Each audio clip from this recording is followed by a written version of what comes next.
আজকে মাফিয়া গুন্ডার সঙ্গে বসে চা খাচ্ছে, এই চোর নেতাদের সঙ্গে চামচাগিরি করছে, সে পুলিশই দেখবে অন্য রূপে উত্তরপ্রদেশের স্টাইলে কিরকম এনকাউন্টার করবে, কিরকম ভেতরে ঢোকাবে দেখে নেবেন।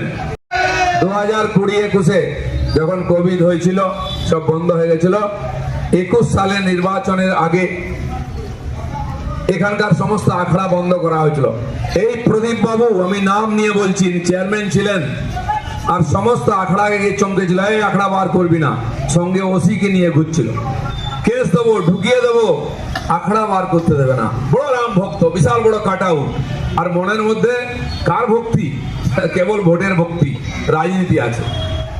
আমরা সবাই মিলে বেরিয়েছিলাম, আমার পার্টির কর্মীরা, এখানকার যারা রাম ভক্তি, রাম নবমীর সঙ্গে যুক্ত আখড়া করেন, গিয়ে আমরা বলেছিলাম আপনারা আখড়া বার করুন, আমরা সঙ্গে থাকবো, কোনো বেটা গায়ে হাত দিতে পারবে না।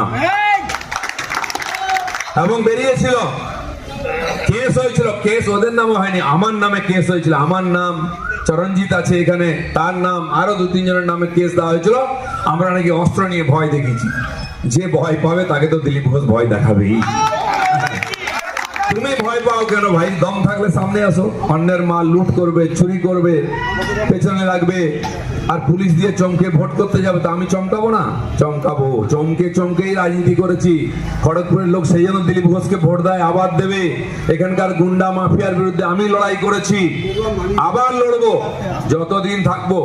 আর এবার তো লড়তে হবে না, ভেতরে ঢোকাবো, কারণ ক্ষমতায় আসবে বিজেপি, পশ্চিমবাংলায় পরিবর্তন হবে।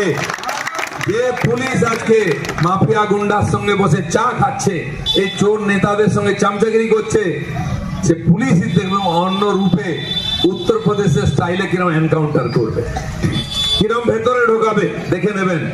4 তারিখের পরে মে মাসের সব পাল্টে